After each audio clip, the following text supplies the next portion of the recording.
Hello. I hope you're having a great Sunday. It is time for book club. I know I have been off for a couple weeks because I lost my teeth. This is me showing you my missing front teeth on the stream. If you can't see, I was in a pretty serious bicycle accident. Sent me to the ER. Picked up my police report the other day. If you want to know that whole story, and you are mostly interested in this podcast, the podcast is Outlive, How to Live Long. Well, one of the reasons to live long and ways to live long is to, avoid bicycling. I wasn't even in traffic, by the way. I was not in traffic, and this girl turned from a parking spot on the side of the road, and she made a full U-turn. Couldn't avoid her, and I hit her. All of the gory details, including a live stream of the accident when I flipped over her hood, are all out there for you to go see if you want to. Warning, it's pretty gruesome. It's pretty gruesome. But I am now totally healed, but that knocked me out for 2 weeks. And it's also the reason I'm not going to be able to be all radio voice because I don't have teeth. I don't have teeth. I look like that guy. I look like that funny guy, like, that guy, that meme. Yeah. I want to convert one of those memes and put my face in there. Yeah. So, and I keep forgetting. So my upper lip is no longer swollen. So I keep forgetting now, and I smile at people and scare them to death. The other day I went on Critical Mass. I went on the Critical Mass bike ride, which is also on stream. If you want to go watch that, that's all on YouTube. I was biking around. There was these kids, and I had a Grinch T-shirt on, and these kids didn't know what to make of me. And then I smiled, and I think I scared the hell out of them because I'm that guy with no teeth. I don't know if I'm gonna get a denture or I'm gonna get implants or stuff. So if you care about that stuff, I'll stop punishing you and talking about it right now. But if you care, come join me in my random Twitch streams, and we can talk more about that, about what happened, how I picked up the police report from the police officer who was literally gardening in the garden, the police station garden. She had tomatoes in her hands. And I said, why are they closed? They said they're going to be up until 5. Did I do something wrong? And she goes, no. Here. Do you have your police report? I said, yeah. I know I don't have it. I said, do you have your thing? So I gave it to her. She went and got it. She brought it back out to me. Wonderful person. Yeah. Officer Barbet, her name is, actually. Yeah. She made sure to know that it was pronounced Barbet and not Barbie. Because Officer Barbie, that... she's been probably facing with that kind of ridicule from her other fellow police officers for a long time. What a wonderful person she was and is. I appreciate her doing that to help me get the police report. Speaking of police, there's no segue. I cannot segue from Officer Barbet, the gardening police officer who helped the guy out, to the crisis of abundance in chapter 6. So that's what we are. We are reading chapter 6. If you're just joining us, I've already explained this a million times, but we are doing book club on Sundays at 1:30, and we read and talk about Peter Attia's book, Outlive, The Science and Art of Longevity. Obviously, we're not going to read the whole thing, but we're going to be making substantial quotations from it. The point of this is to read it and then discuss it. Now, if you would prefer to not read it, and you just want to hear about my impressions about whether you should read it or what parts were interesting, that's fine too. This is a particularly long chapter, and I am really glad it was. To date, this is by far the most interesting chapter in the entire book. And I am going to jump in. So we are in chapter 6, The Crisis of Abundance. Can our ancient genes cope with our modern diet? And I am so excited to talk about this because I have been studying, from a sports perspective. I've been a triathlete most of my life, an endurance athlete when I was young. I've done lots and lots of different sports of all kinds. Primarily endurance sports. I like those the best. They become almost religious experiences to me because I don't know why, honestly. It has a lot of the same commonality with yoga, right? Yoga is about breathing and focus on the body and balance and all of that. And I find the repetition of endurance sports to be kind of meditative and somewhat religious to a point. I used to have a saying, that nature is my temple and running is my worship, or biking or whatever, and which is why I'm really glad I was able to add that back to my life. I am going to I've been biking out to cover the sunset IRL, as they say, and I'll be doing that again today. The other day too, by the way, another plug for the stream. We actually met Bella, the bikini wearing yoga person, playing Tibetan bowls at the sunset. Yeah, go look at that video. That's an amazing video. Yeah, it's absolutely great. It's a beautiful video. Anyway, so you just don't ever know what you're going to find out there. Sometimes you're going to smash your face into the ground, and other times you're going to find, absolutely melodic, meditative, beauties and great people, and all kinds of amazing things.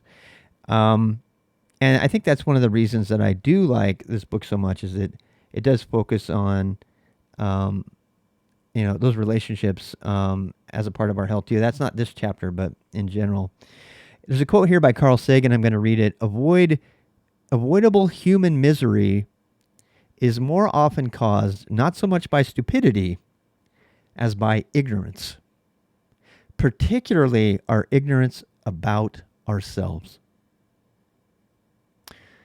DGMGB, don't get mad, get busy.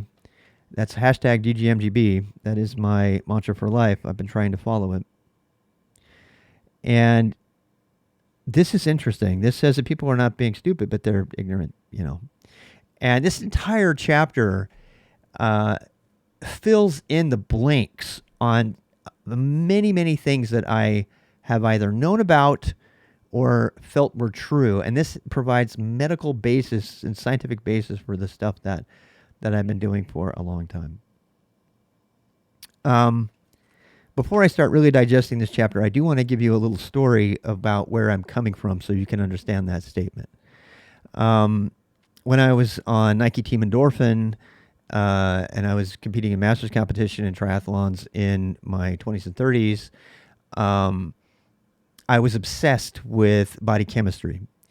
And in much the same way that Peter is. In fact, Peter and I share, I believe, some obsessions, and I believe we're relatively close in generation.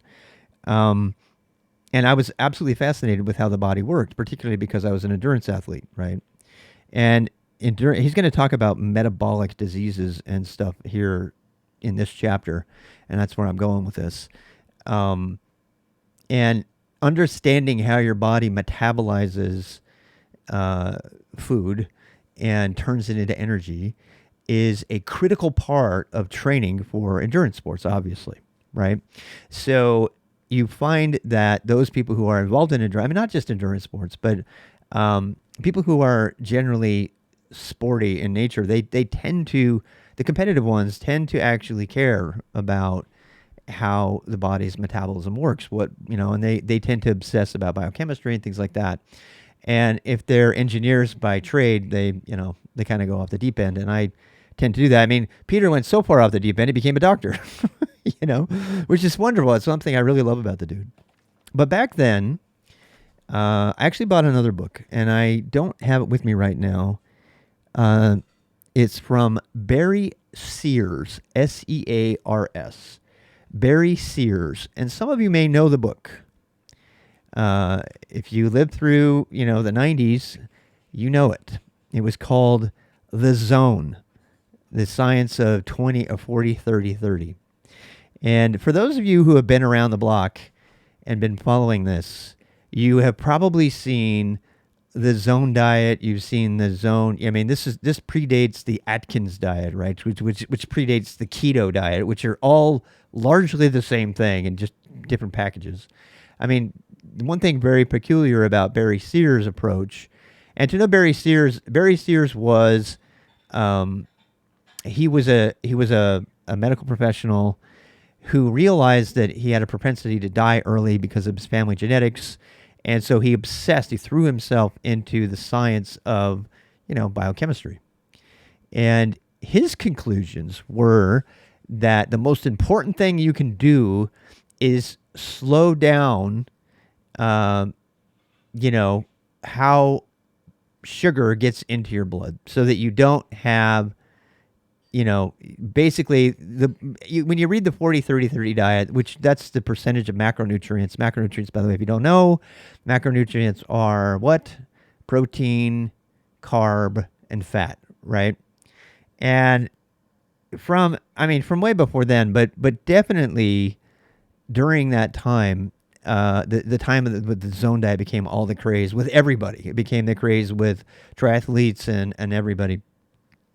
Um, the focus was on glycemic index of food, and this is going to come up later in this, I promise. And I'm just going to tell you right now, I'm going to apologize in advance. This video is going to go way over an hour because this chapter is really long, and I find it very fascinating. And so he talked about, so Barry Sears was like, I'm going to die at 40 if I don't figure this out. So he did the science on it, and he concluded that the most important thing that any human can control is their insulin response to food consumption. And if you don't know what insulin is, we're going to get into what that is.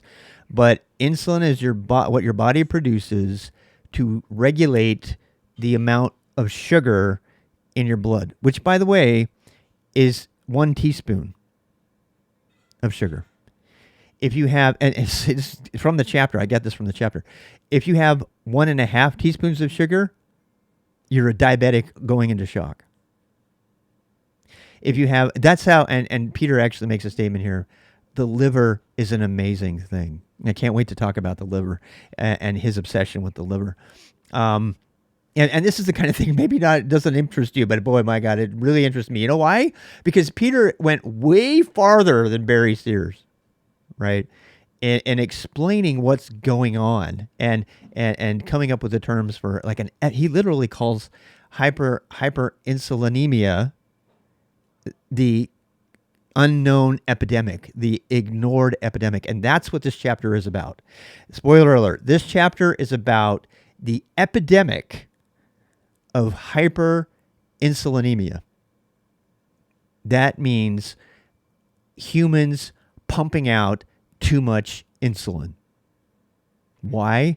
What does it do to you? That's what this chapter is about. And the Barry Sears stuff that I studied back in the 90s and 2000s, that 40-30-30 zone diet was targeted at the same thing. But the way that he targeted it, I now believe is a really bad thing to do. I think I may have actually screwed my stomach up.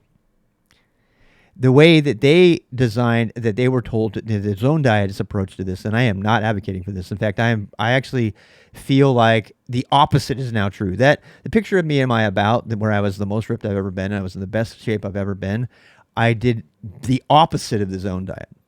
The premise of the zone diet is that you keep the combination of macronutrients in your digestive system such that your system is never shocked by getting too much sugar all at once and therefore overreacting by sending out too much insulin. And so the idea of the 40-30-30 diet is to mix macronutrients, which confuse the crap out of your stomach. My good friend who's a head and throat surgeon in Utah once told me while studying for his pre-med degree in college, he just randomly, while we were studying next to each other, he said, did you know your body can't digest protein and carb at the same time? It's like physically incapable of doing it. And out of nowhere, he just said that. And I'll never forget that. And so the Barry Sears approach, which I believe is now completely been debunked by the science, is that you should confuse your stomach and cause it to digest those macronutrients more slowly so that the result, which is a sustainable level of blood sugar, sugar coming into the blood without shocking your system, is better. So that part, this chapter through science confirms is good. The approach to get there by causing food to sit in your stomach longer and ferment and produce too much acid, which is what ultimately caused me to have all kinds of stomach problems, is not. So I and I've since taken a completely different approach to this. When I started practicing yoga and I became vegan for a while, not anymore, by the way. And I don't believe you need to be vegan to be healthy. It's good to help the world in terms of like, meat consumption is bad for the world. It just is.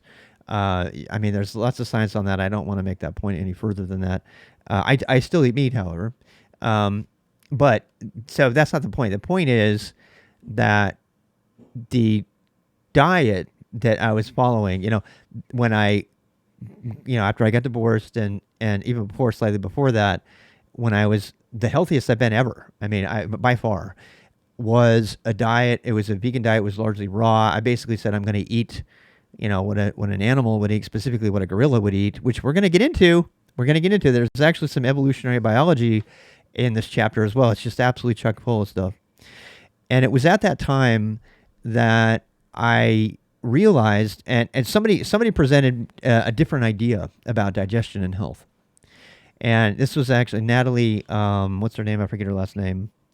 But she took a completely different approach. And she has, in her book, it's one of these raw books. It's a raw recipes book. And I'm not completely sold on the idea of raw. So, for example, carrots, you get more nutrients out of carrots if they're cooked than they do raw. I'm not a raw guy anymore. But not to mention the fact that it's a lot harder to digest certain foods that are raw, period. And that completely is contrary to her statement that the most important thing you need to do in your diet is eat food that exits your system quickly so that your system can get on its way and spend time doing other things like repairing your body. Think about that for a second. Makes a lot of sense, right? You don't want and as a triathlete and as an endurance athlete all across the board, I can tell you this, you do not want your body to spend time digesting because it has to reallocate resources. Everybody knows this, right? You ever have your outer limbs get nice and cold and everything because all of a sudden your stomach is starting to digest and taking over, right? When your body shifts into digestive mode, and you can actually feel this happen when you're running sometimes. Sometimes when you're running, your body will be like, oh, damn, I need some more food, right? And if you run too slowly, I know this is really weird, but if you actually run too slowly, your body's like, oh, hey, we're resting now. Okay, I'm going to switch into digestion mode. And you can kind of feel your body bloat out and a little bit of thing happen to you. If you're dialed into your body, which you should be if you're going to be an endurance athlete, you will notice this change. And you can actually avoid that change by putting some gas on, and your body's like, oh, okay, we're still running. Okay, I'm not going to spend any time digesting then, right? And then, of course, if you are going to digest at that time, you need to digest really, really, really, really simple carbs, pretty much glucose straight. That's why gels and liquid sugar are so important because those go right into your bloodstream pretty much, and they provide energy for those long-term events. And in fact, he cites in here that you have the average human has the capacity to store 1,700 calories, which is on average enough to get you through 2 hours of relatively vigorous activity, which is why you'll notice that most people's workouts, even in the endurance world, are from an hour minute to 2 hours. But you pass the 2 hour mark, and you have to shift the way that you eat. You either have to take in food if you're going to do high intensity training, or you've got to make that whole 2 hours zone 2 training, which means you don't ever consume as many of those calories, 75% of which, by the way, are stored in your muscle tissue, and 25% are stored in your liver, assuming you have a healthy liver. And he does talk about that in this chapter as well. So let me just summarize why I went over what I just did. So coming from a triathlete background and an endurance sport athlete, I wanted to get the most out of, my training. And at the time, I was always kind of bloated. I always had this residual fat layer, and I was trying to figure out why. I mean, I only had 3 or 4 or 5% body fat, but I still felt like there was always that last little bit of fat that I couldn't trim off, which subcutaneous fat, the kind that's right under your skin, that's actually good for you. And women in particular, more than men, they require it to produce estrogen. We're going to talk about the different kinds of fat in this chapter as well. But that was my concern, is that I was doing all the right things, but I was still producing the wrong fat. I was probably overtraining. I was producing too much cortisol, blah, blah, blah. And that got me focused on diets. And then I did the zone diet. and it kind of worked, but it totally. I used to eat a lot of Raisin Bran because Raisin Bran had the magic 40-30-30 combination, which just meant that I was digesting all the time and I had constant indigestion. But I had pretty good blood sugar rates. And my body, I believe I broke my body during those years. Honestly, I think I have broken that. There, he talks about this in an earlier chapter, but you actually train your body to process certain foods. And I recently was reminded of this in a Tour de France training video, where they were, not Tour de France. It was, the people that compete at that level in cycling. They were saying that they have to adapt. They have to train their stomachs to digest certain foods, certain specific foods. And, knowing that your stomach has as many neurons in it as a small animal brain, a dog brain, there's a great documentary on this called The Second Brain. And it talks about how all the neurons for our bodies evolutionarily, they started out in our stomach. And it wasn't until, we developed eyes and stuff like that the neurons took over in our brains, and our brains outpaced our stomach in terms of the ability to process and intelligently do things. And so this diet had me messed up. I mean, it did. And then I did the clean diet, and the food would go in and out right away. I mean, and a lot of that was liquid, not always, but I focused on making it easy for my body to digest. And because I was beating myself up doing yoga and paddleboarding and running and everything, that left a lot more time for my body to repair itself, which, that's the whole point of training, is to tell your body that, hey, you need to build some more and fix it, work it out, right? If you don't rest, or if your body's too busy digesting, it doesn't have time to do the reparations necessary to advance, to get better. And so I believe that was a big part of that. And this entire idea of nutrition and biochemistry related to metabolism, which is what this entire chapter is about, is the basis of good health. It's not just the basis of competitive triathletes and endurance sports athletes. It's the basis of good health. So let's jump in and read about it. So you don't have to be an endurance athlete to care about this stuff. And I really love that. He never once mentions athletics in here. He does mention exercise, but a little bit, but not that. Not in terms of athleticism. Okay, so he starts with a story that I'm going to paraphrase. I'm going to paraphrase the story really quickly. So, while he was a junior surgical resident,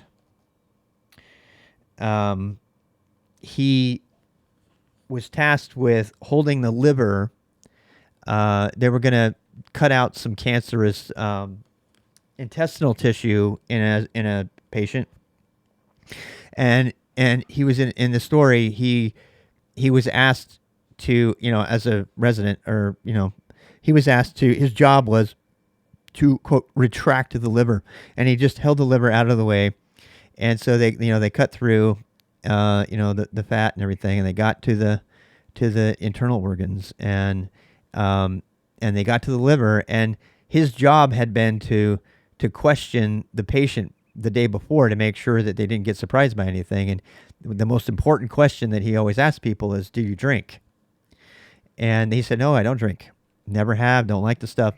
And when they got to the liver, the senior surgeon turned to him and said, what the hell? I thought you said this guy didn't drink. And his liver, and I got to read you the description of the liver, man. It's terrifying. It's like, I never want anybody to read that description about my liver ever.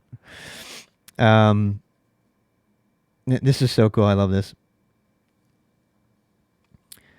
One of the first things you see as the incision grows is the tip of the liver, which I've always considered to be a really underappreciated organ. The, quote, cool kids in medicine specialize in the brain or the heart, but the liver is the body's true workhorse.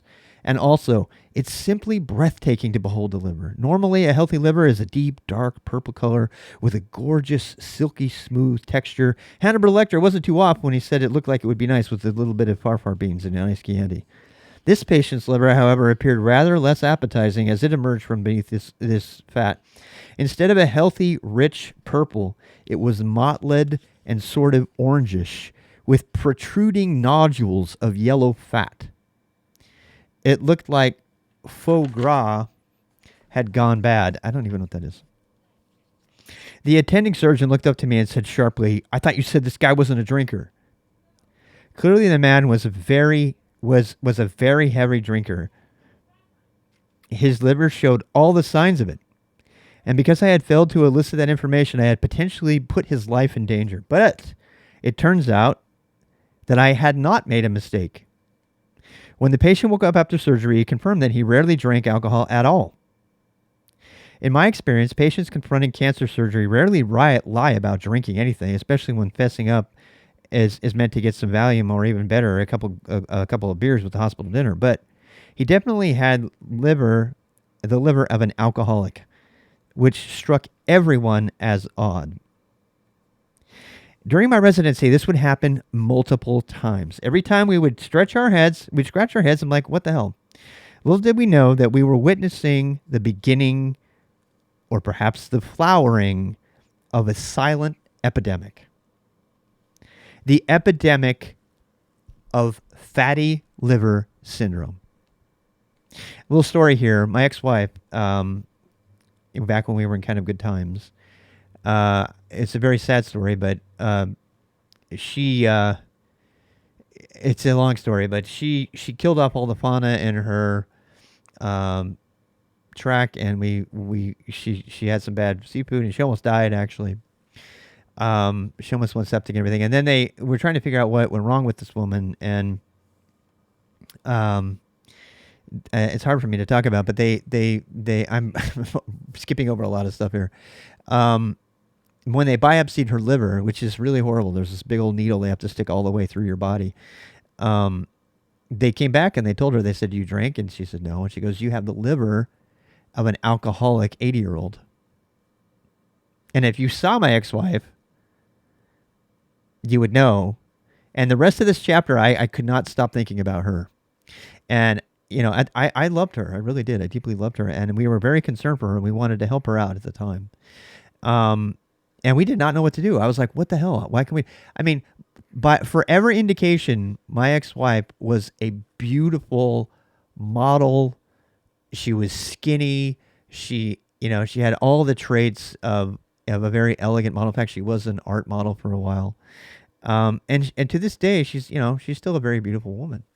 Now, she's my ex-wife, and I don't want to get into why, but in that sense. But what was the deal with her liver? Why did they tell her that she had this fatty liver syndrome? It turned out, I don't know this now, and I don't know the state of her health now at all.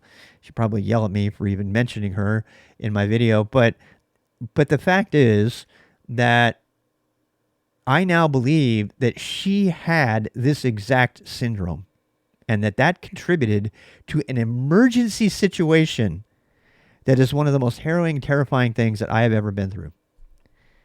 And the reason it happened, Peter describes below. 5 decades earlier, a surgeon from Topeka, Kansas, named Samuel Zillman, had encountered a similar situation. He was operating on a patient whom he knew personally because the man was an aide in the hospital where he worked. He knew for a fact that the man did not drink any alcohol, so he was surprised to find out that his liver was packed with fat, just like that of my patient decades later. Turns out that man did, in fact, drink a lot of Coca-Cola. Zellman knew that he consumed a staggering quantity of soda, as much as 20 bottles or more in a single day. Back then, the bottles were smaller, but still. Zellman estimated that his patient was taking an extra 1,600 calories per day over his regular meals.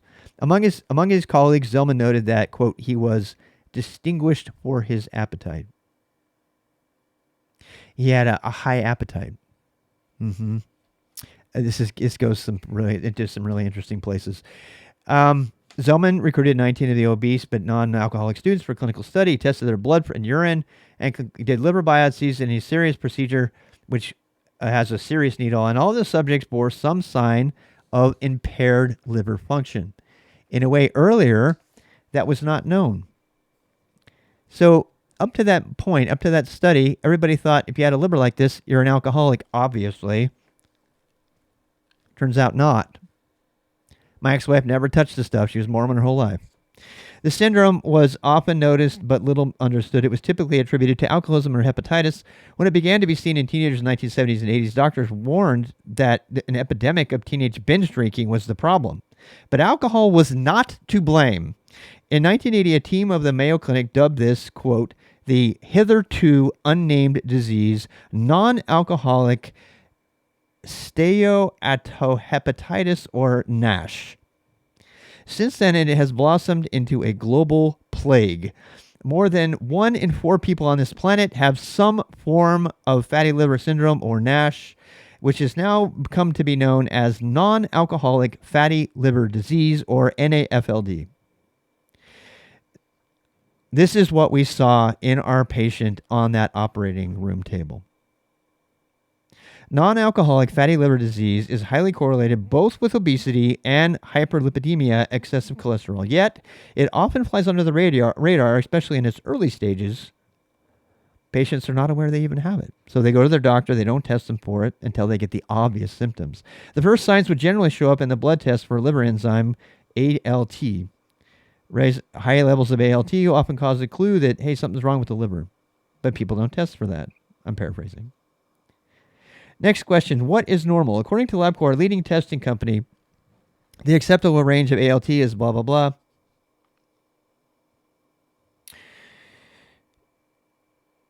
Okay, so back then, it was thought that the healthy level for an adult male, the average, the average weight of the adult male in 1970 was 173 pounds. And I can't do the kilo conversion in my head, but you can do it. Now the average American tips the scale. The average American is 200 pounds. In the 1970s, a 200-pound man would have been considered very overweight. Today, that is average. So you can see how in the 21st century, average is not necessarily optimal. It's making the case that these higher ALT levels. So I'm kind of jumping ahead, but he's going to conclude that the reason this is an epidemic is because we aren't looking for it. Because average, right? We don't look for it until it becomes an issue, a problem. And that's medicine 3.0 versus, 2.0 versus 3.0. He talks about that in earlier chapters. Medicine 2.0 is reactive. Let's deal with acute problems. Medicine 3.0 is proactive. Let's identify things earlier. Let's get insurance to pay for gym memberships and things like that. So these two syndromes are all over, and he talks about it. One of the things, both of these things, these fatty liver syndromes, are 2 stages of the same disease. More fat enters the liver, and it becomes producing, then it then goes out of it. And the next step of the metabolic game plate is inflammation. Similar to hepatitis, but with viral infection. Inflammation causes scarring in the liver, but again, there's no obvious symptoms. That might sound scary, but it is not yet lost. Both of these are very reversible. The liver is, I love this. This is so interesting. The liver is an extremely resilient organ, almost miraculously so.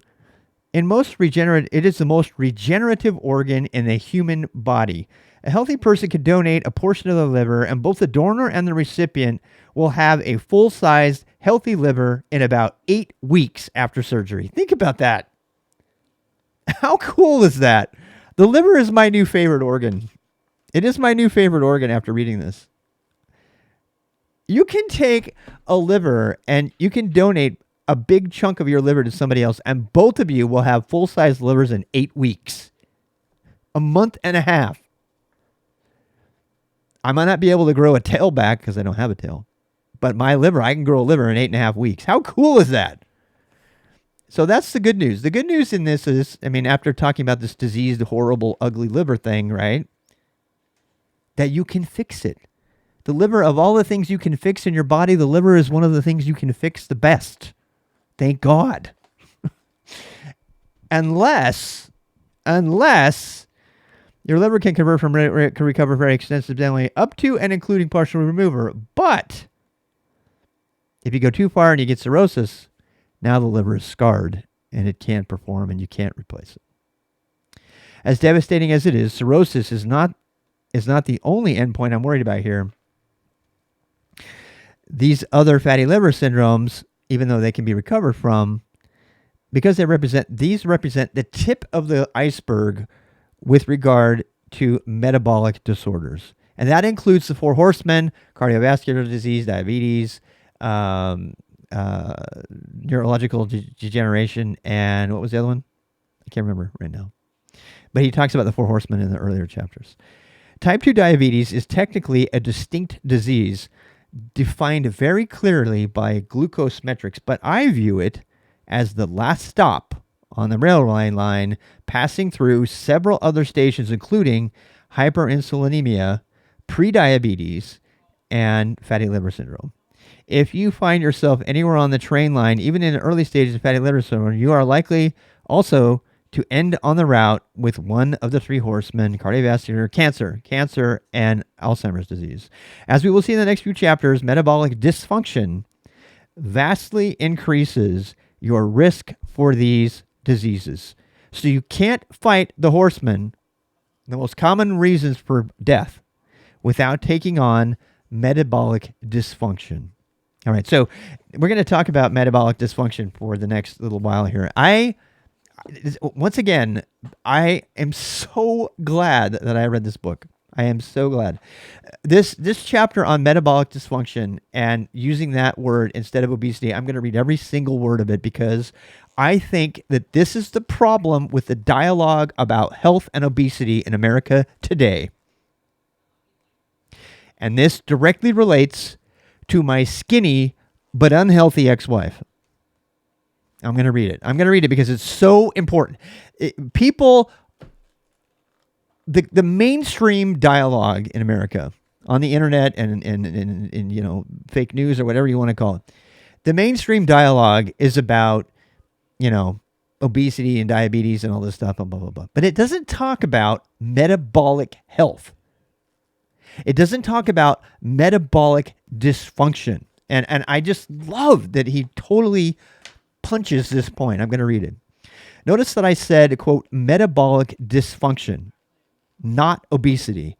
Everybody's favorite public health boogeyman. This is a very important distinction. According to the Center for Disease Control, more than 40% of the U.S. population is obese, having a BMI over 30. That included me on February 1st. I'm now 12 kilograms lighter. I'm down to 80 kilograms now. I was at 94. And I'm in overweight category. Defined as having a BMI. While roughly another third is overweight, BMI of 25 to 30%. I love how he puts a thing here that BMI is not a really good indicator, but it's better best we have. Usually you want to do your percentage body fat. Statistically, being obese means means someone is at greater risk of chronic diseases. So a lot of attention is being focused on, quote, the obesity problem. But I take a broader view. Now, listen to this. Obesity is merely one symptom of an underlying metabolic derangement. I'm going to read it again. Obesity is merely one symptom of an underlying metabolic derangement. For example, hyperinsulinemia that causes us to gain weight. But not everyone who is obese is metabolically unhealthy, and not everyone who is metabolically unhealthy is obese. So those people who have been talking about body image and everything like that, and this is so important for me because I believe there's probably a video out there of me ranting about people saying that I am a body shamer by telling people by saying that fat people should be concerned for their health. And I won't go there. I do regret that we are living in a time where it is socially acceptable to be unhealthy.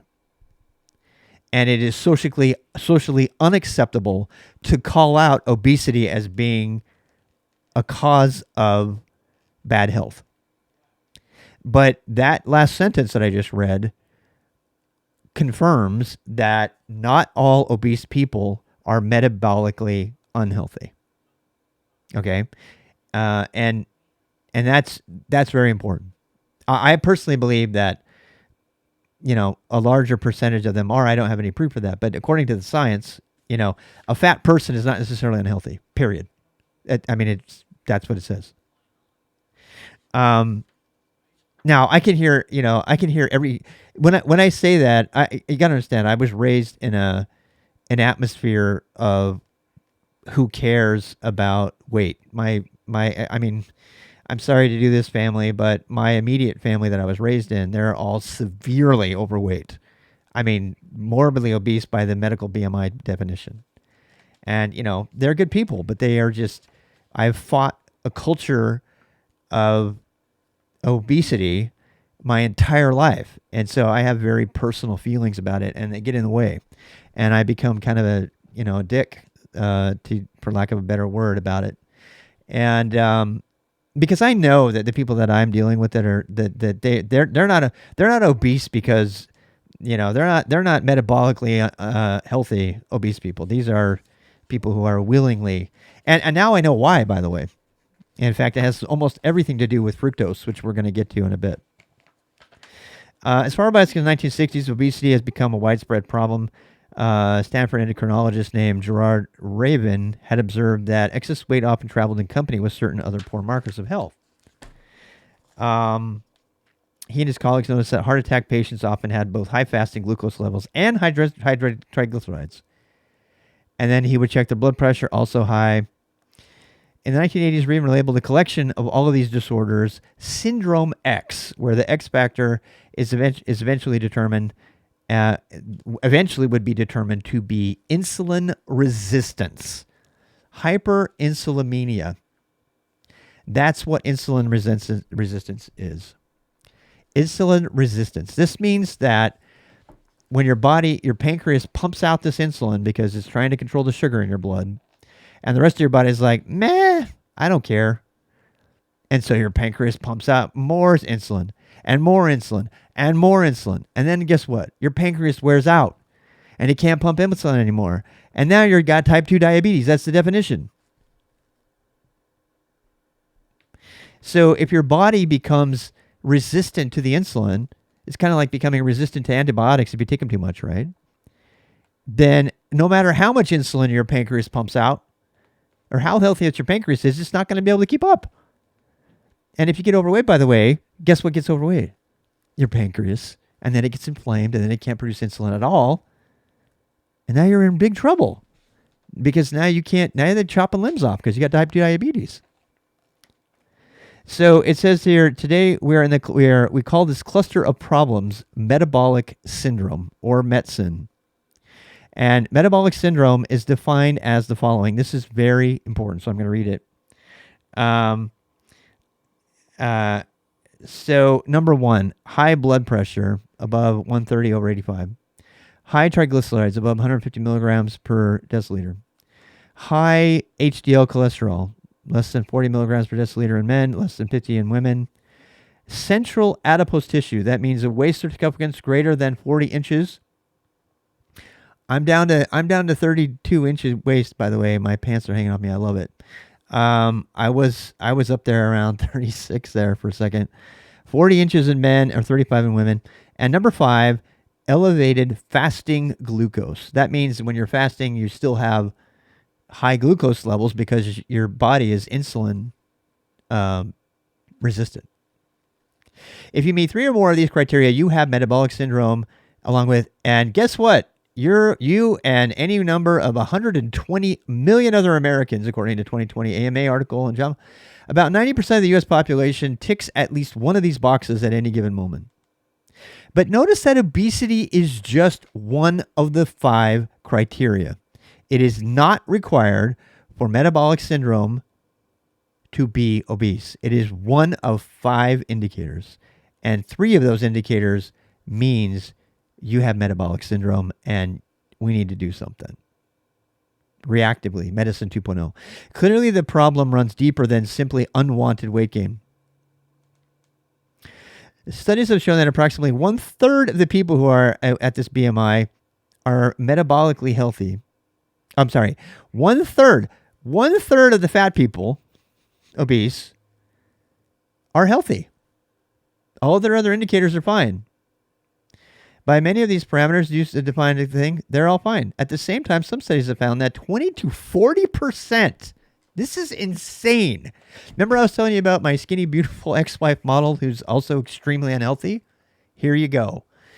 20 to 40% of non-obese adults may be metabolically unhealthy by the same measurements. 20 to 40% of those skinny bitches and dudes are unhealthy.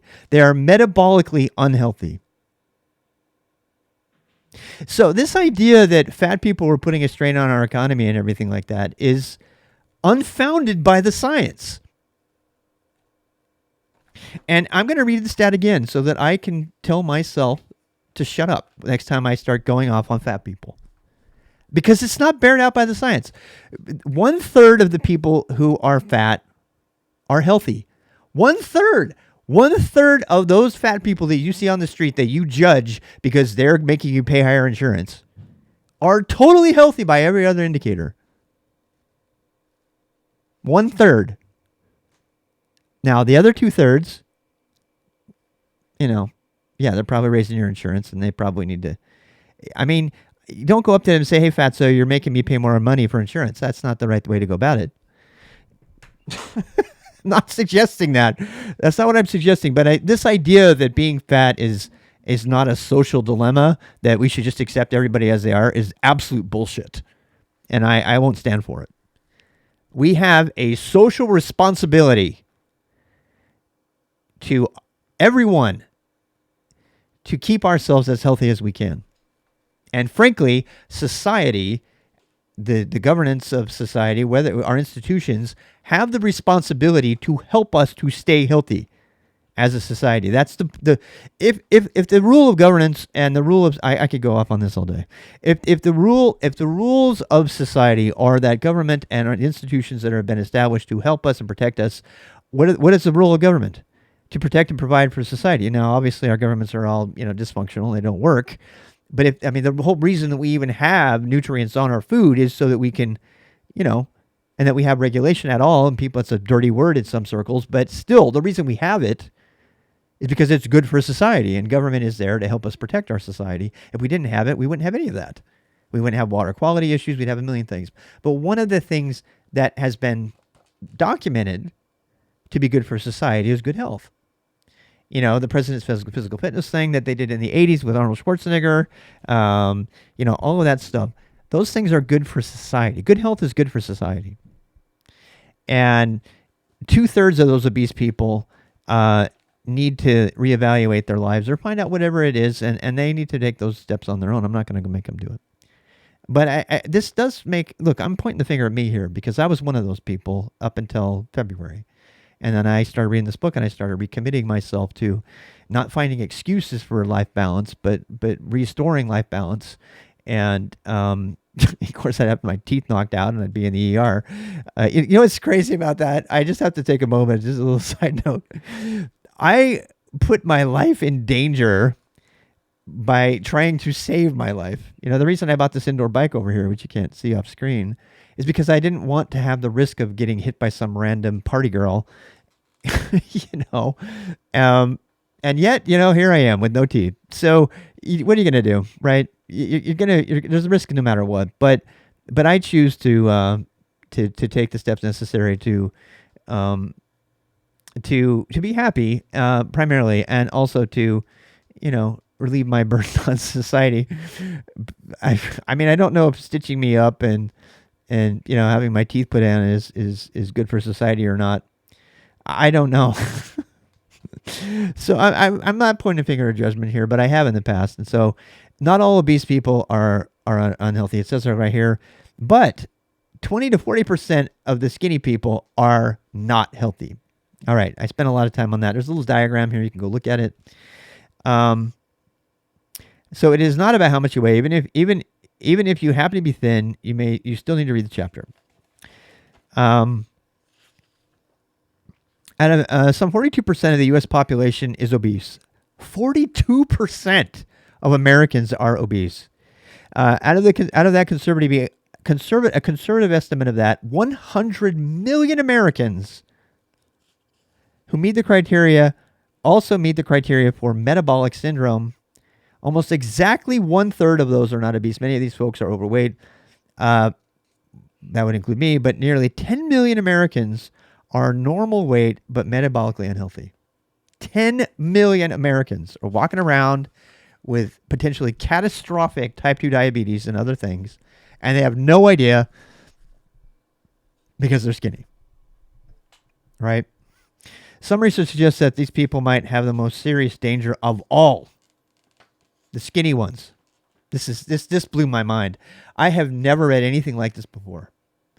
A large analysis, meta-analysis of the whole study shows, over 11 years, shows that those who are skinny but metabolically unhealthy have triple the risk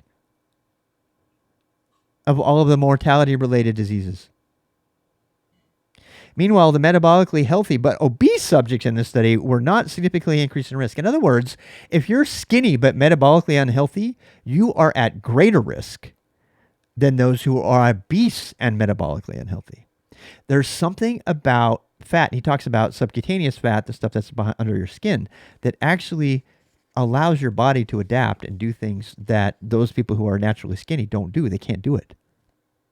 The upshot is that it's not only obesity that drives the health outcomes, it's metabolic dysfunction, and that is what we are concerned with here. All right, so I'm just going to keep on going. I mean, this is a long chapter, I'm not going to lie. Should we take a quick break? All right, we're going to take a quick break. YouTube, you won't know the break even happened. So this chapter is actually broken into two parts, and there's like a separating bar, and the next part of this kind of dives into what metabolism is and why it matters. And obviously I can't read the whole thing, but he uses the example of a donut. He goes, eat a donut, and it has two paths. And it can either go become fat, or it can become energy for the blood to use immediately. And this is where the statistic, 75% of blood glycogen is, as glucose goes into the blood, and 25% gets stored in the liver. At 1,600 calories between these, this means these two sites, that's 2 hours of vigorous endurance exercise. After that, you'll bonk, which is not a pleasant experience, he says. If you've done it, I've done it many times. One of the liver's many important jobs is to convert the stored glycogen into glucose and then release it as needed to keep the blood at a level where the blood sugar is consistent. It's a state known as glucose homeostasis. And this is actually extremely interesting. It's a very delicate task. The average male needs about 5 grams or a teaspoon of sugar in their blood at any moment. The teaspoon itself won't stay in the blood for longer than a few minutes, as it will be consumed as glucose is taken up by the muscles.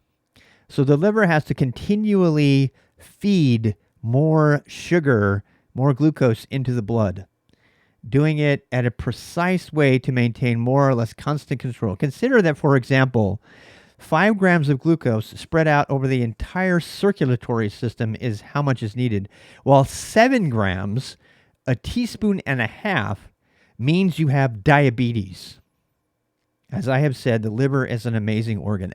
That observation has permanently changed how I visualize what's going on in my body when I'm doing any kind of activity, particularly endurance sports. The idea that the total amount of sugar in my blood during any activity has to stay at 5 grams across miles and miles of circulatory system is absolutely amazing. It's absolutely amazing. We have a far greater capacity, although almost unlimited, to store energy as fat. The second possible place to put our donut. The decision to put our donut into fat is made via hormones, and those hormones are, you can probably guess, insulin. Insulin gets secreted by the pancreas. Have I been saying pancreas? I hope I have. The pancreas has been depleting insulin. It puts out insulin depending on how much glucose is in the blood. The final breakdown product of the carbohydrates, such as those in the donut, insulin helps shuttle the glucose to where it's needed. maintaining homeostasis, glucose homeostasis. If you happen to be riding in a stage of Tour de France and you eat a donut, that stuff goes straight into the blood and gets consumed almost immediately. But the average sedentary person who has not depleted muscle glycogen as rapidly, and the excess energy from the donut will largely end up in fat cells, or more specifically, as triglycerides inside of fat cells. The twist here is that fat, or subcutaneous fat, the stuff under our skin, not the stuff around our organs, is the layer of fat is actually the safest place to store energy. In other words, those little love handles that you have, those things are good. Those things are actually helping you. They are a part of being a natural good human being. You need subcutaneous fat. And if you get too low on subcutaneous fat, you can have trouble, particularly if you're a woman. Fat in and of itself is not bad. This is where we put our calories. That's what we're supposed to do. It's what we've been evolved to do. Fat may not be culturally aesthetically desirable in our body. It is actually very important in maintaining metabolic health. The Yale University, and we've had people in the chat already comment on this. Yale University endocrinologist Gerard Struman, one of the leading researchers in diabetes, once published an elegant experiment demonstrating the necessity of fat.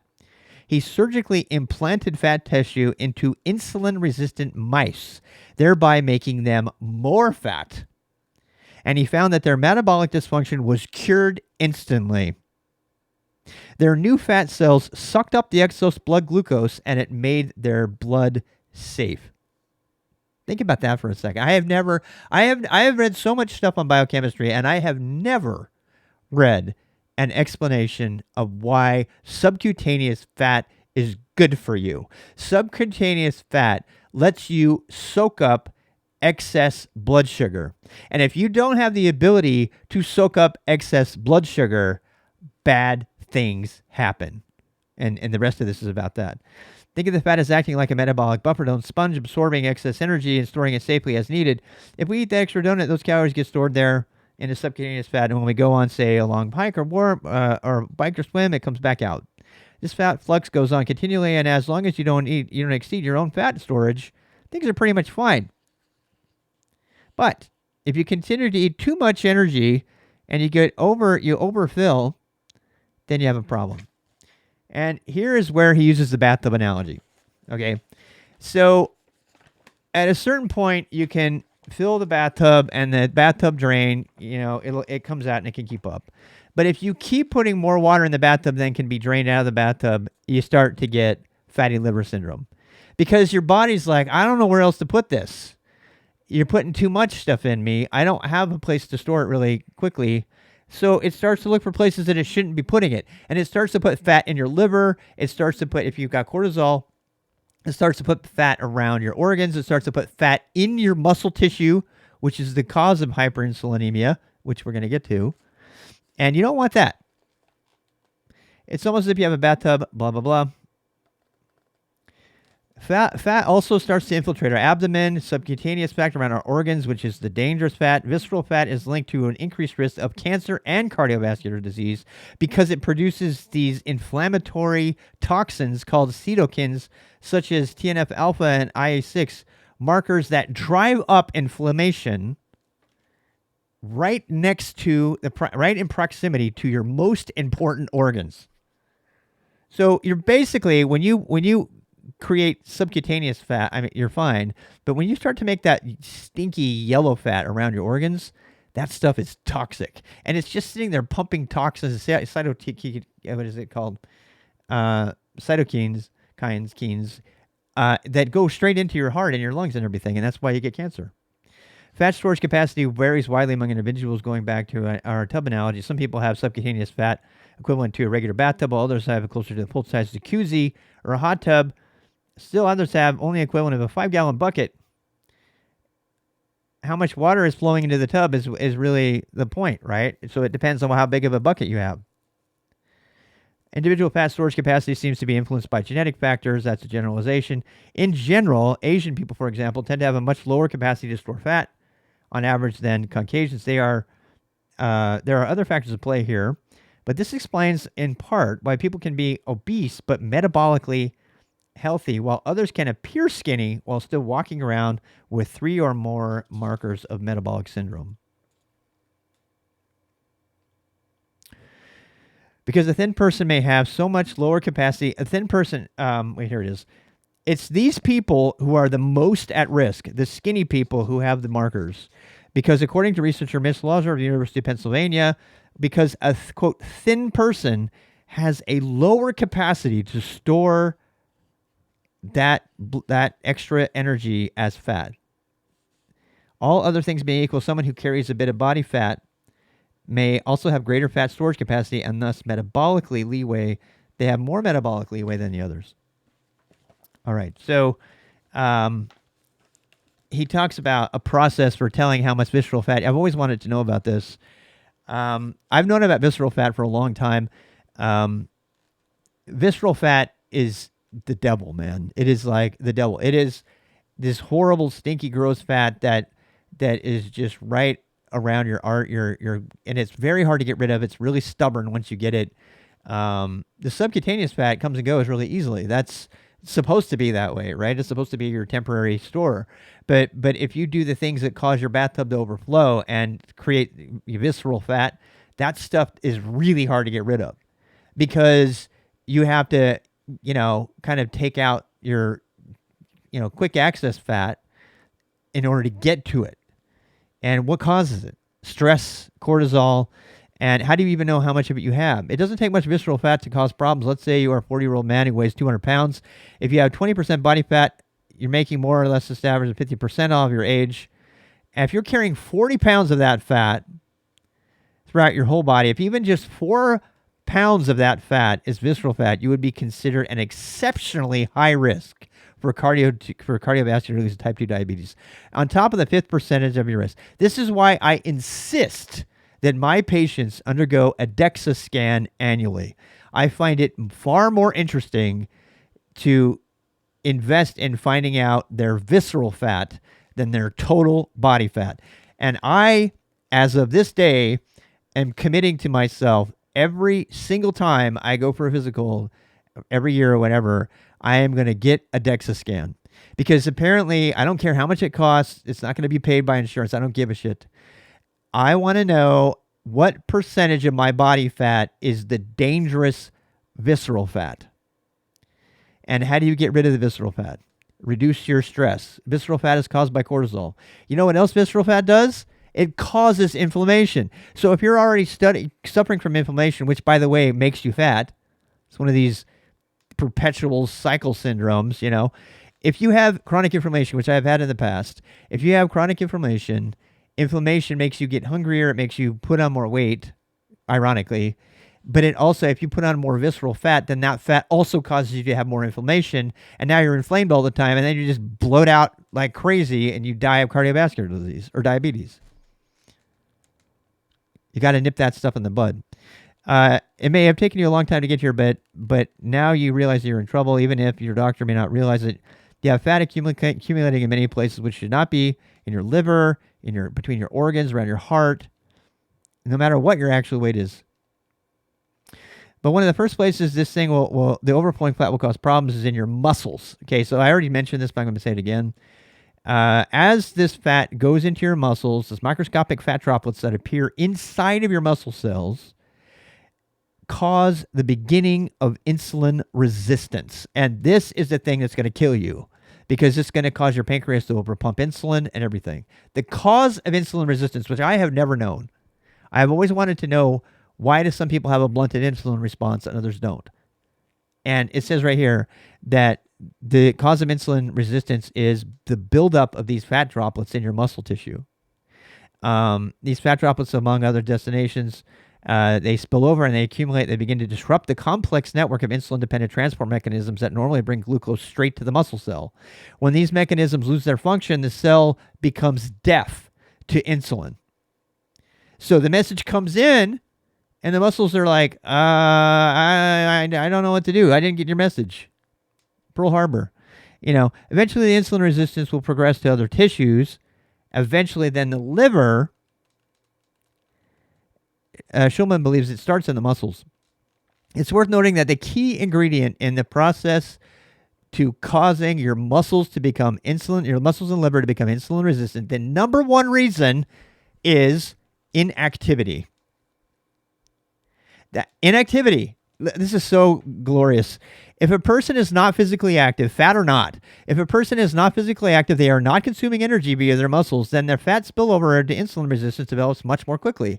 This is why Schulman requires his subjects to not even move during the test in order to push them toward insulin resistance.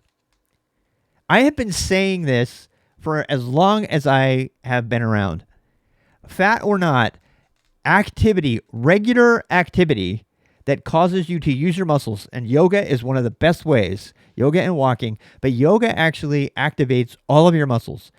Are you doing it because you want to get ultra ripped or you want to get really fat or anything? Not necessarily. What you're doing is you're reminding your muscles how to process insulin, how to burn energy, and how to process insulin, how to deal with the energy. If you are not active, that means if you sit all day at a remote job and your body never moves ever, you don't go for a walk, you don't use all your muscles. And by the same token, those muscles that you don't use, they're the ones that are going to become insulin resistant. They're the ones that are going to have fat deposits within your muscle tissue.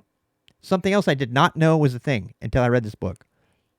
You can actually have an additional, you've seen people with lean muscle, right? And it all looks really pretty and everything through their skin. And then you have the rest that's not doing that. And that becomes kind of a thing. My wife just walked in. Hi. How about 3:30? I know we're not going to make it for 3. It's almost 3 now. Okay. Yeah. All right. So my wife wants me to go to the store. So insulin resistance is a term that we've heard a lot, but what does it really mean? Technically, it means that the cells, initially muscle cells, have stopped listening to insulin signals telling it how to process sugar. But another way to visualize it is to imagine the cell as a balloon being filled up with air. The balloon keeps getting filled up to the point where it's more difficult to force more air into it. You have to blow harder to get more air into it, and then the insulin comes in to help facilitate the process of blowing air into the balloon. The pancreas begins to secrete even more insulin to try and remove the excess glucose from the bloodstream and cram it into the cells.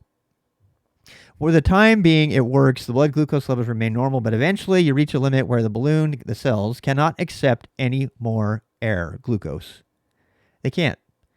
This is when the trouble comes. It starts to show up in the blood test. This means that you have high insulin levels even though you're not eating anything. That's the fasting test. It's one of the 5 points of that they measure.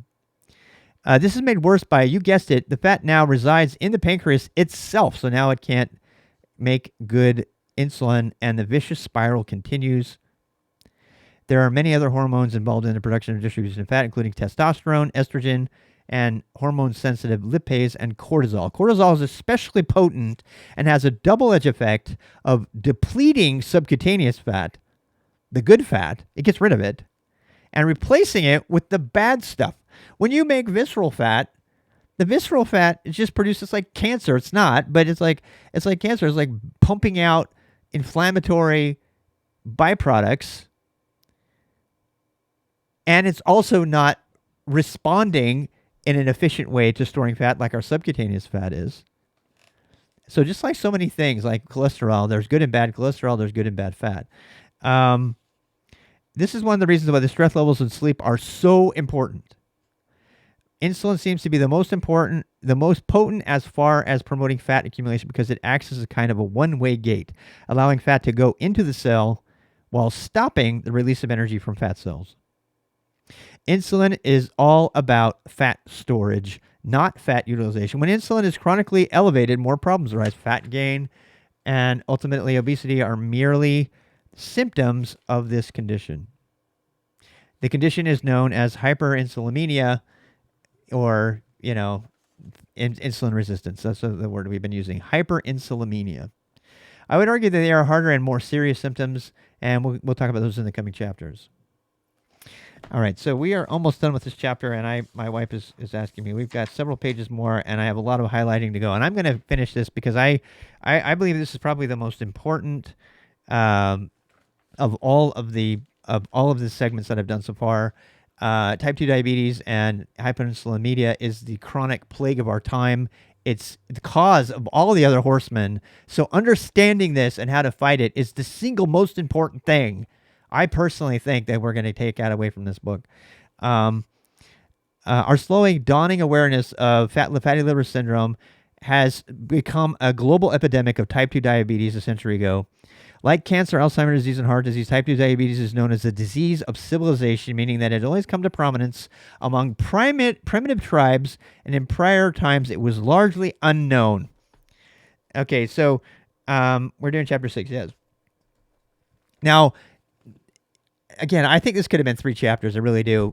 He's going to take us down a really wonderful story, and I'm going to paraphrase the story, about why human primates are at risk.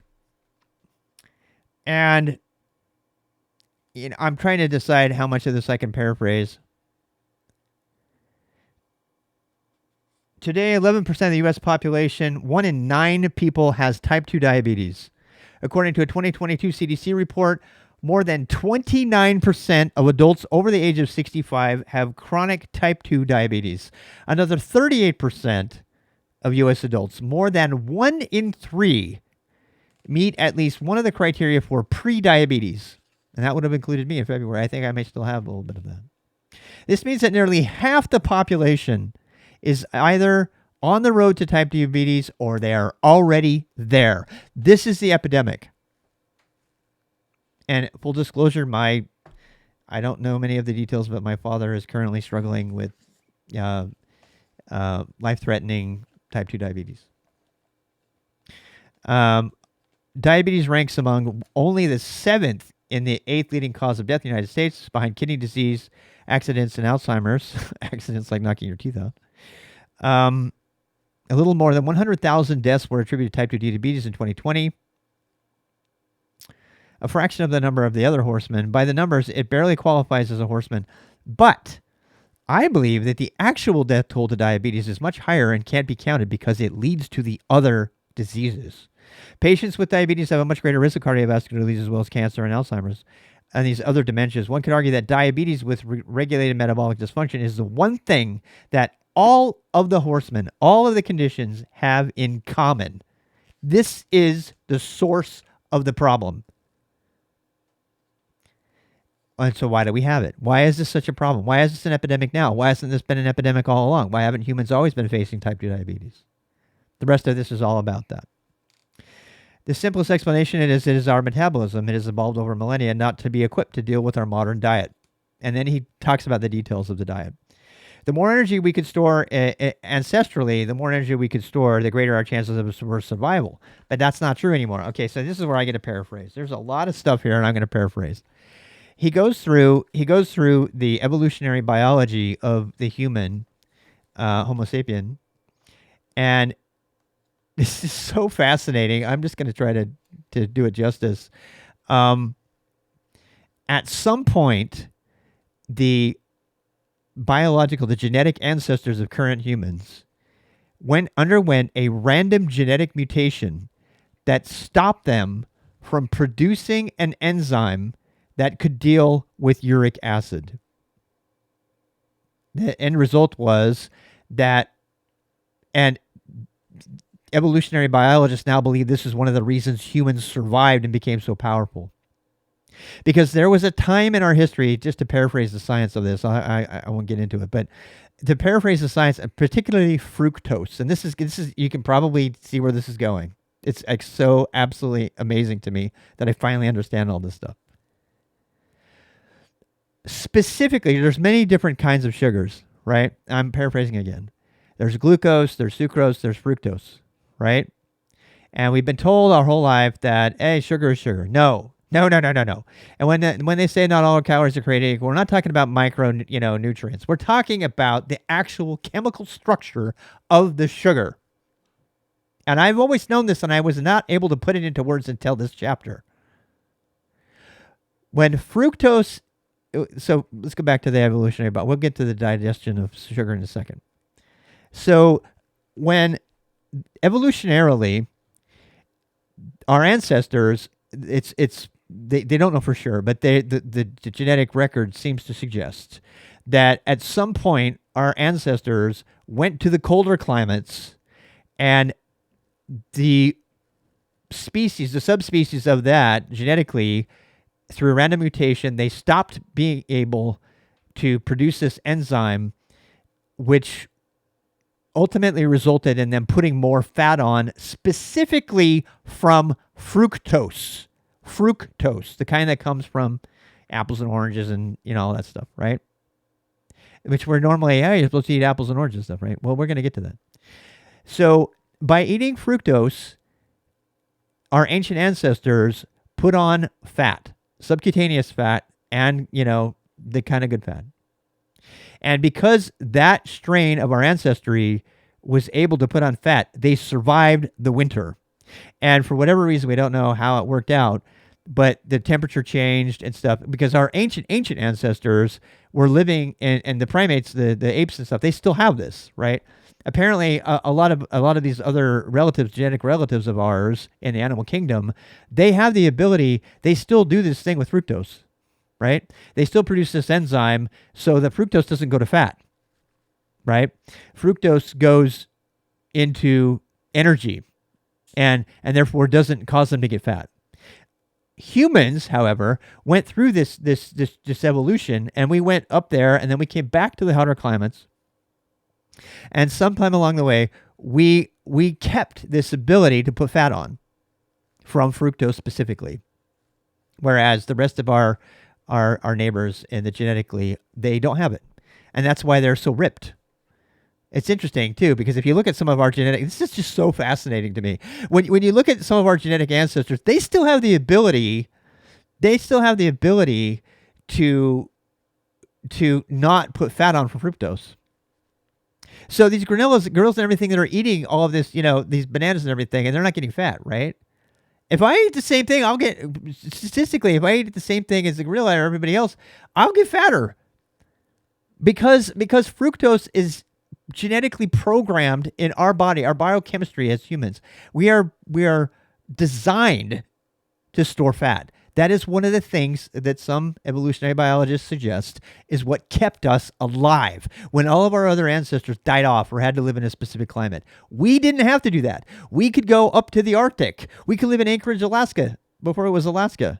We could go fight the mammoths on the winter plains, as long as, because we built up so much fat that we could live through these cold spells where the gorillas and primates and the other ones, they can't. They would die. So that is just so cool to me. I mean, that explains so much. And obviously everything from that, spoiler alert, high fructose corn syrup. Spoiler alert, oh, fat is bad. We'll put high fructose corn syrup on everything to make it taste good still. You see where this went? You see what happened to us?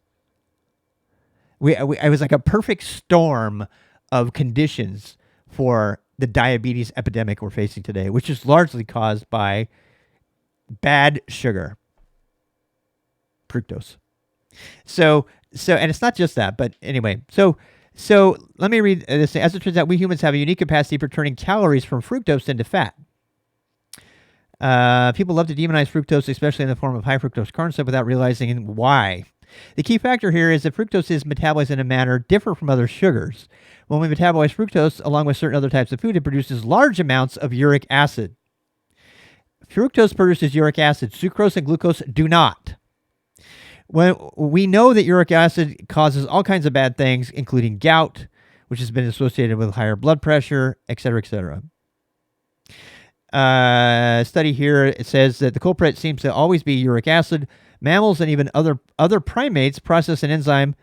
Other mammals and even some of the other primates possess an enzyme called uricase, URICASE, which helps you clear uric acid from your body, which then enables you humans lack this important beneficial enzyme. We lack that enzyme. I already told you why and what it did and how come we do. The apes had to endure a new and unfortunate cold season. They could gorge on fruit and then live through the winter on the fat they built up. Other mammals could not do that. This in turn helped humans to spread far and wide across the globe. Whatever form it takes, fructose does not pose a problem by itself when consumed in the normal way that our ancestors did, because sugar, and before sugar became a ubiquitous commodity that we could find anywhere. mostly in the form of actual fruit. It's very difficult to get fat from eating too many apples, for example, because the fructose in the apple in our system processes slowly with fiber and water, and our gut can metabolize that and keep track of it. But if we're drinking quarts of apple juice, that's a totally different story. How many kids out there, every time I read this, how many of you were stuffed full with juice boxes when you were a kid? Oh, it's apple juice. Oh, it's Capri Sun. Oh, we're only going to give juice to the kids on the soccer field. You know what would have been better to give them? Anything with glucose in it. Anything. White bread. White bread, the actual light corn syrup, which is glucose and not high fructose corn syrup, any of that stuff would have been better to give us as kids than this. But instead, we just kept feeding these kids the worst possible form of sugar you can give a human if you don't want them to get fat. I'm not demonizing fruit, but I'm telling you, fructose is the devil of sugars. And humans cannot process it. Actually, that's not true. Humans can process it in a way that causes uric acid, Crohn's disease, and also causes it to go into fat much more easily. Fructose is not the only thing that creates uric acid. Foods high in chemicals such as purines, such as certain meats, cheeses, anchovies, and beer, damn, also generate uric acid. This is why gout, a condition because of excessive uric acid, was so common among the gluttonous aristocrats of the old days and still today. I test my patient levels of uric acid constantly, not only because high levels promise to promote fat storage, but also because it is linked to high blood pressure. High uric acid is an early warning sign that we need to address the patient's metabolic health through diet immediately. Another issue is that glucose and fructose are metabolized very differently. This is so stinking cool. I mean, just when I thought it was done being cool. All right, so this actually describes how these different types of sugars are processed in the system and turned into energy. And I knew they were different, but I didn't know how they were different until I read this. I'm just going to read it. When the brain, a muscle cell, a gut, or any other types breaks down glucose, it almost certainly and instantly will have more ATP. Okay, sorry. Let me read this again. When a brain cell, muscle cell, gut cell, or any other type of cell breaks down glucose, it will instantly have more ATP, which is, basically fuel, the cellular energy currency at its disposal. But when it breaks down glucose, this is not free. When glucose is processed, some ATP has to be spent in order to get more ATP. It's kind of like a bank. It says, let's see, the glucose metabolism energy expenditure is regulated so that the spill doesn't spend it too much on the metabolism. In other words, it's kind of like you have to spend money to make money. That's glucose. All right. And that produces a feeling of satiation. Like you have been, when you process glucose as opposed to fructose, the chemical byproduct is less hunger. Here, let me read it. But when you metabolize fructose in large quantities, a different enzyme takes over to process the fructose, and it does not put the brakes on ATP. There is no, you have to spend money to make money. It just makes money. Instead, energy ATP, the cell drops rapidly and dramatically. This rapid drop in energy level makes the cell think that we're still hungry. Fructose makes you hungry. Glucose makes you feel satisfied. It's right there. The mechanisms are a bit complicated to explain the whole thing, but ultimately, fructose basically tricks our metabolism into thinking that we are depleting our energy because we don't have to spend any ATP to get ATP, and it just thinks that we're just wasting it. It tricks our system into thinking that we are losing energy, and therefore we get more hungry. I have never read that in my entire life. I have thought that. I have had so many times like, why am I so hungry after this piece of fruit? Right? Now, fruit's not bad, right? But sometimes I have had like a banana, for example, and I've had to put half a banana in my protein smoothies because if I put a whole banana in there, I'm super hungry within like an hour. And I actually know there's a chemical explanation for why you get more hungry when your primary source of sugar is fructose over your primary source is glucose. And I can tell you from personal experience, from putting light corn syrup into my energy gel packs instead of paying $2 a pack, which is the same stuff. So dextrose, glucose, those other forms of sugar, they require spending ATP, which means that when I take a gel in, I feel more satisfied and I don't get hungry within 20 minutes. I still can, if you overly spike, you can get more hungry, but I anecdotally, without any science behind it, I know that when I eat certain fruits that have low fiber, such as bananas, I love bananas, but that they're going to process so quickly that the fructose is going to backfire. It's going to make me more hungry later. But guess what would make you the most hungry of all? You can probably already do this. What is the single worst thing that you can take into your body with regard to all of this? Soda. What is the number one epidemic happening all over our country? Soda has not just fructose, but highly concentrated fructose. And it has nothing else. There's no fiber. There's nothing to slow it down. It's way worse than apple juice. It's like the single worst possible thing you could ever drink. This is, what's so funny is I actually tested this. I started drinking Coke that had glucose in it from brown sugar. Do an experiment. Do this experiment on yourself. This is a really fun experiment. Okay, if you are regularly, I like a good Coke, right, or something like that, right? Get yourself those little cans of Coke and go find a little can of Coke that has sucrose. I mean, not sucrose. That's a completely different thing. That have glucose in them. That have brown sugar. Okay, go find a can of Coke that's got brown sugar in it, and then go find a can of Coke of the equal amount that has high fructose corn syrup in it, and do your own experiment and see how hungry you get after you drink the one from the other one. And I'm going to tell you from personal experience, anytime I've taken in things that do not have high fructose corn syrup compared to the other things, I have less hunger pains after that than I did the other. And there it is in science. There is a biochemical explanation for it. And that's because glucose uses ATP to make ATP and fructose does not. On the macro level, consuming large quantities of liquid fructose simply overwhelms the ability of our gut to handle it. The excess is shunted to the liver immediately, where those calories are likely end up as fat. I've seen patients work themselves into fatty liver by just drinking too many unhealthy fruit smoothies. How about that? This is funny too, because I used to eat fruit smoothies all the time, and I made sure to keep the fiber in them, right?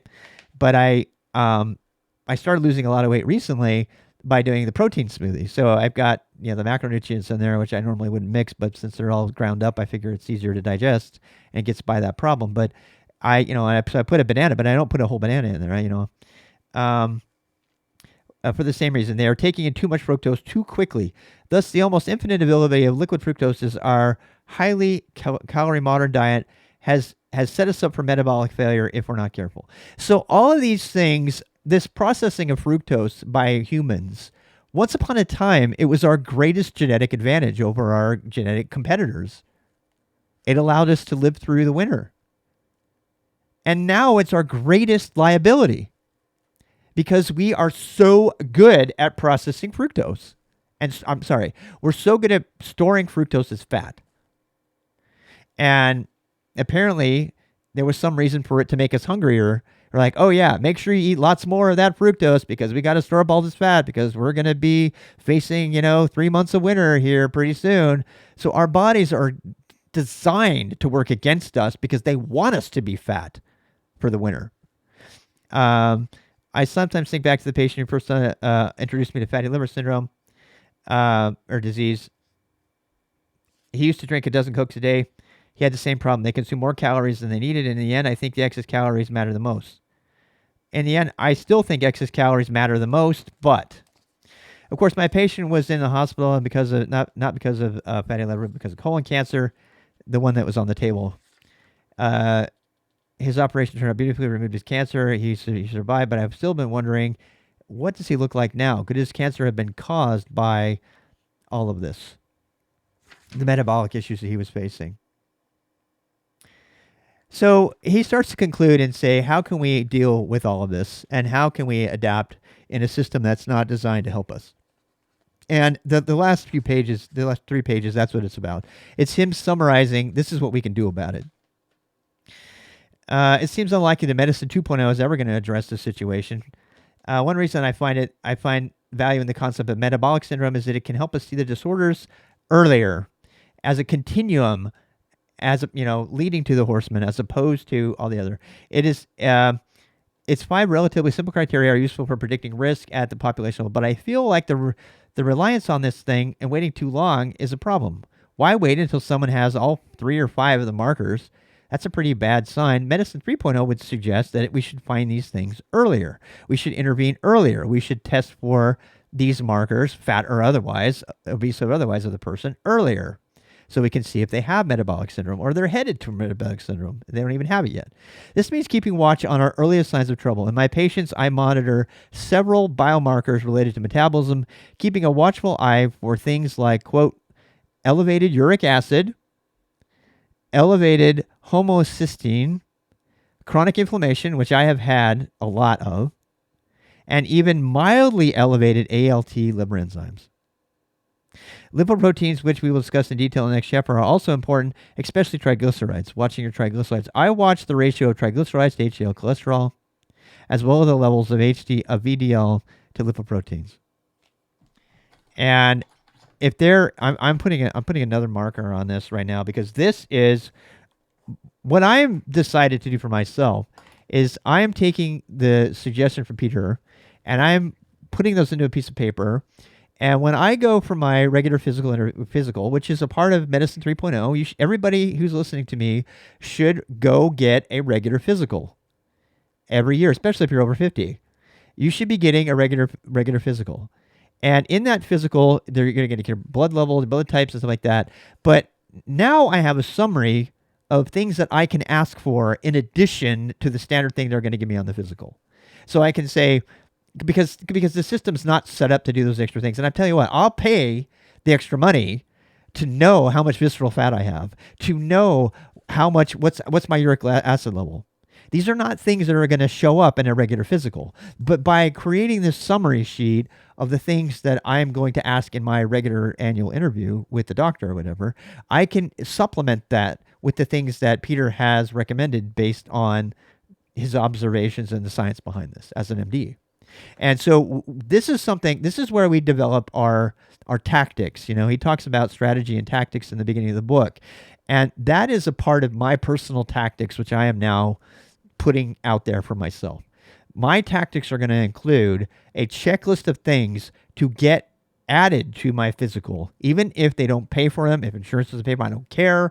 I'm going to save the money to check my uric acid levels, to check my lipoprotein, my triglycerides.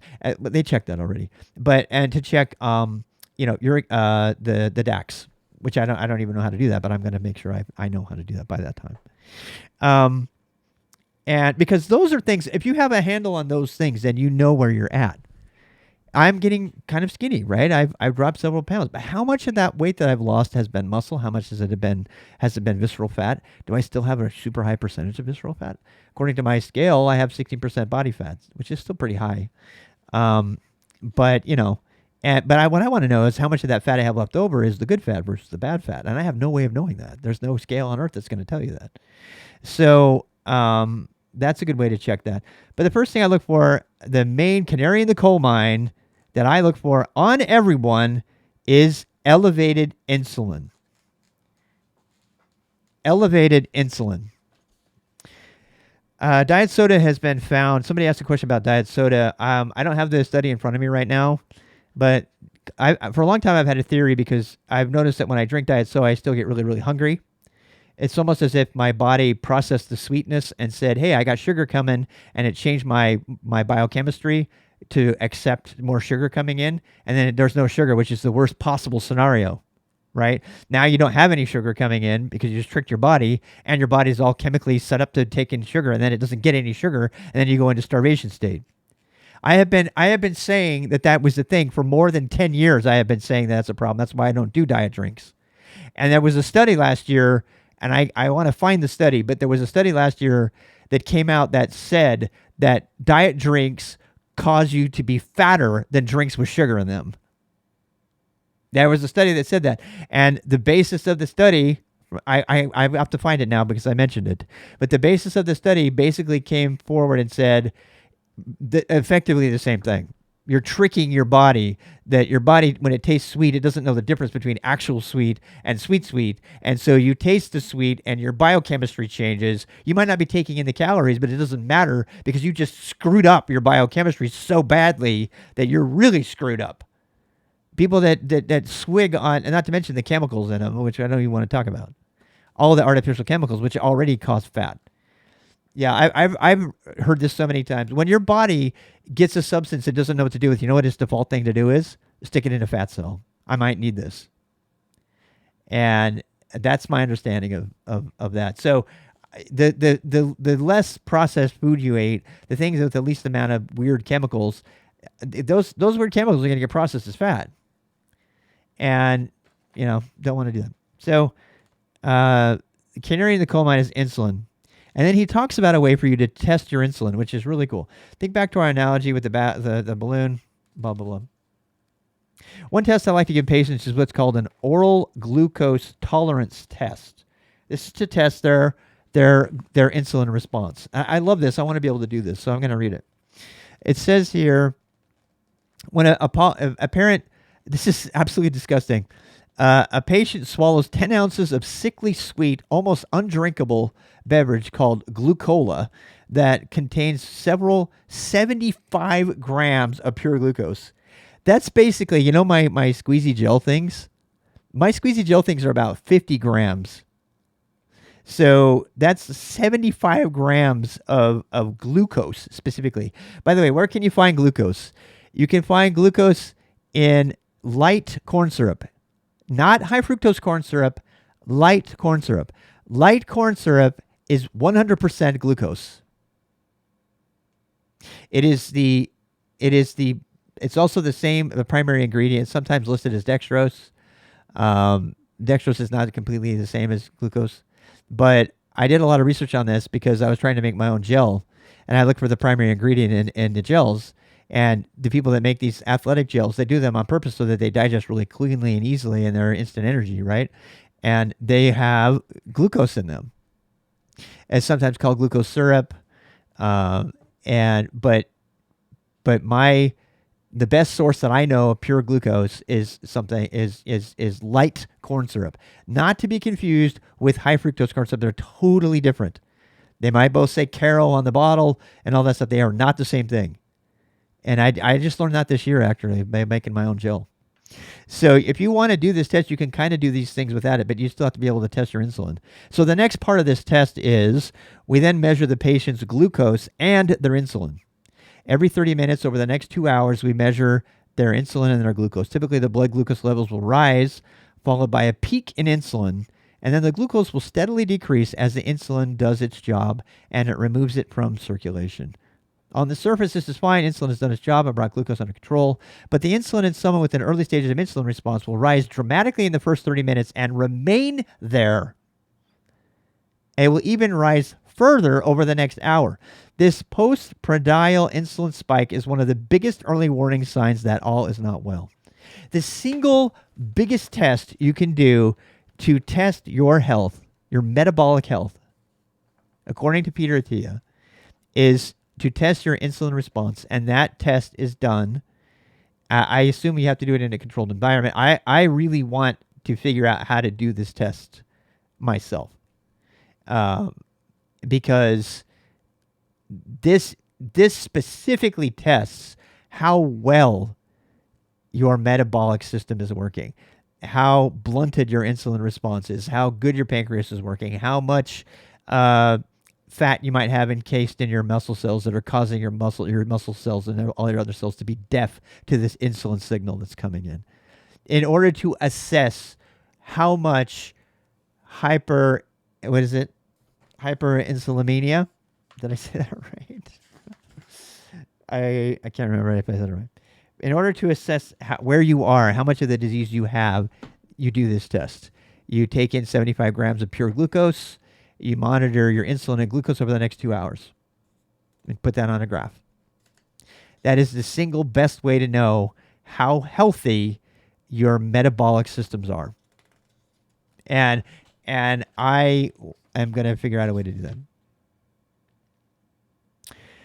Gerald Reven, who died in 2008 of the age of 89, would have agreed. He fought for decades with insulin resistance to be recognized as a primary cause of type 2 diabetes, an idea that is now well accepted. So this guy, in 2018, they were still not accepting the fact that blunted insulin resistance was the reason for diabetes, and this guy proved it. Yet diabetes is only one danger. Studies have found that insulin resistance itself is associated with a lot of disease, including cancer. 12-fold increase in cancer by those who are resistant to insulin. Alzheimer's disease, 5 times higher in those people who are insulin resistant. Death from cardiovascular disease, 6-fold higher, 6 times higher for those people who have insulin resistance. Knowing your insulin resistance is probably, according to this chapter, the single most important indicator of your metabolic health and overall health, period. It seems at least plausible that my patient with the fatty liver had developed elevated insulin at some point, well before his surgery, but it also is extremely unlikely that medicine 2.0 would have had any way to treat it or even know it existed. If any of other hormones got out of control or out of balance like this, oh God, this is just the icing on the cake. Peter, I love you, dude. I just totally love this dude. So, okay, this last, I'm just going to read it and then I'm going to paraphrase it. Peter says, because he's trying to put into scope how screwed up this is. If any other hormone in the body, in the endocrine system, if any other hormone in the body were to get out of balance like this significantly, such as, thyroid or cortisol or even cortisol, doctors would act swiftly to rectify the situation as an emergency. The latter, cortisol, might be a symptom of Cushing's disease, while the former could be a possible sign of Graves' disease or some other form of hyperthyroidism.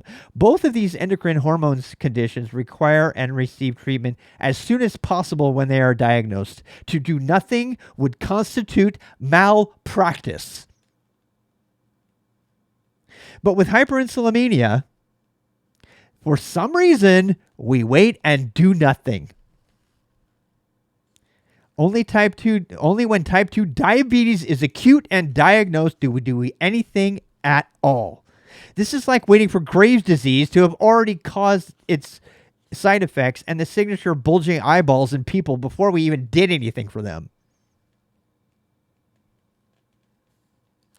It is beyond backwards that we do not treat hyperinsulinemia like a bona fide endocrine disorder all by itself. I would argue that doing so might have a greater impact on human health and longevity than any other target of any therapy. In the next 3 chapters, we'll explore the other 3 major diseases of aging, cardiovascular, cancer, and neurodegenerative diseases, but all of that is fueled in some way by metabolic dysfunction. It will hopefully become clear to you, as it is to me, that the logical first step in our quest is to delay death and everything else, is to diagnose metabolic disorders immediately and to put our metabolic house in order. The good news is that we have tremendous agency over this, changing how we exercise, how we eat, what we eat, how we sleep, and when we sleep. All these things can completely turn the tables in our favor. The bad news is that these things require effort to escape the default modern environment that has conspired against our ancient and formerly helpful fat-storing genes by overfeeding, undermoving, and undersleeping.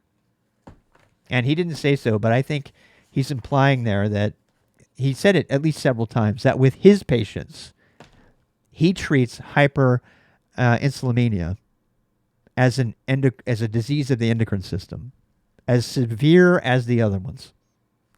And it should be monitored, and it should be, you should understand it with just as much vigilance, and you should respond to it with just as much vigilance as you would any of those other diseases, chronic diseases. And I cannot agree more. I have watched this in my own family, my extended family. I have watched this in people that I know and love. I have seen what fructose, concentrated fructose, and overabundance and an underactivity level have killed. They're literally killing our country and people that we love. And we have to stop it. And if we're going to stop it, don't get mad, get busy. DGMGB. DGMGB, don't get mad, get busy. Make sure people understand this. And take active control of your yearly checkup to make sure that you're asking for the tests for hyperinsulinemia. They're going to be like, what the hell is that? And say, well, I just want to make sure I'm not pre-diabetic. In fact, if you want to get a doctor to be able to talk to you about this, talk to them about pre-diabetes. Because hyperinsulinemia is pre-diabetes. Right.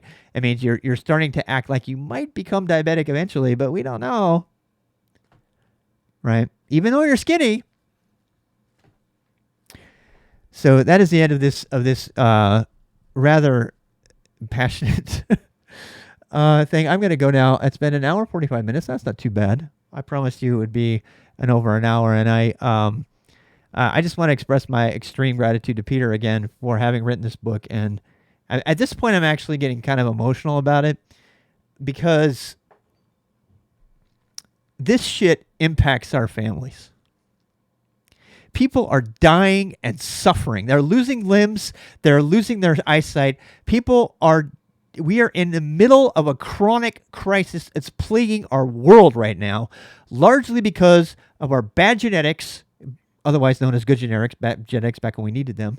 The anti-fat crusade, which pushed sugar into our world and like nobody knew, and caused us to eat Snackwells that were chock full of high fructose corn syrup because they were better for us because they didn't have any fat in them, which was a bunch of bullshit.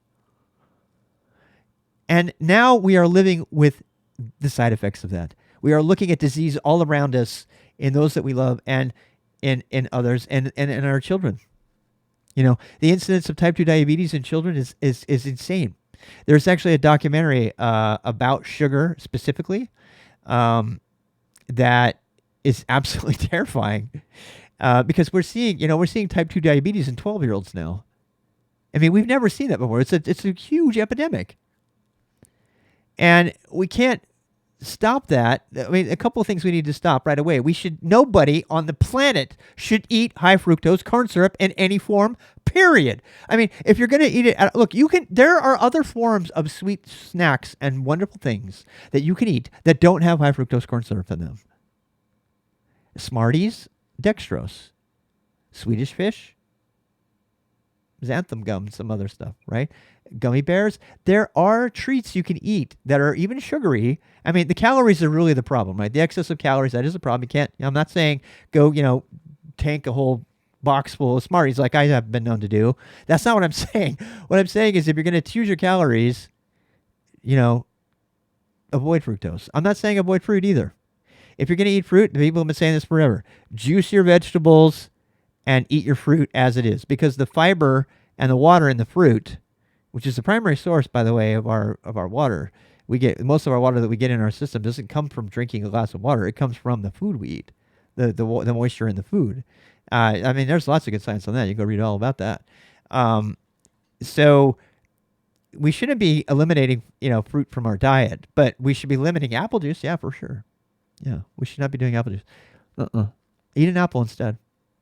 I can't. I don't have teeth. Okay, she's not getting upset. She's fine. She knows it was going to be time. I told her.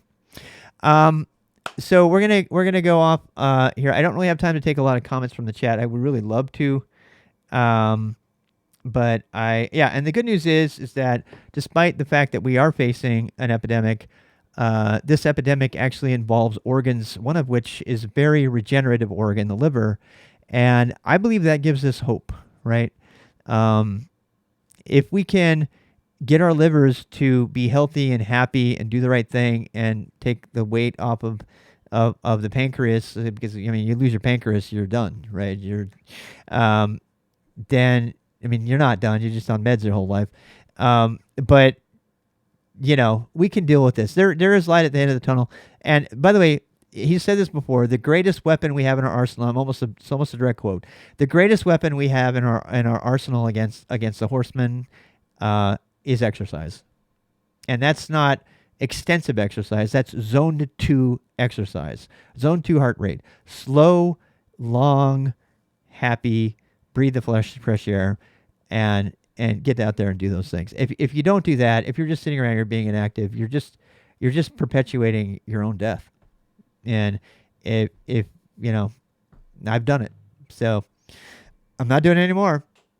I get outside for some zone 2 for at least an hour every day from now on. Outside, indoors, whatever. I think you should put, I think everybody listening to me right now should put an hour of activity in zone 2 into their day every day, personally. Now, we've been told 30 minutes. Fine. If that's you can work up to it, right? But I think everybody should work to at least an hour a day. I personally think 90 minutes is the perfect time.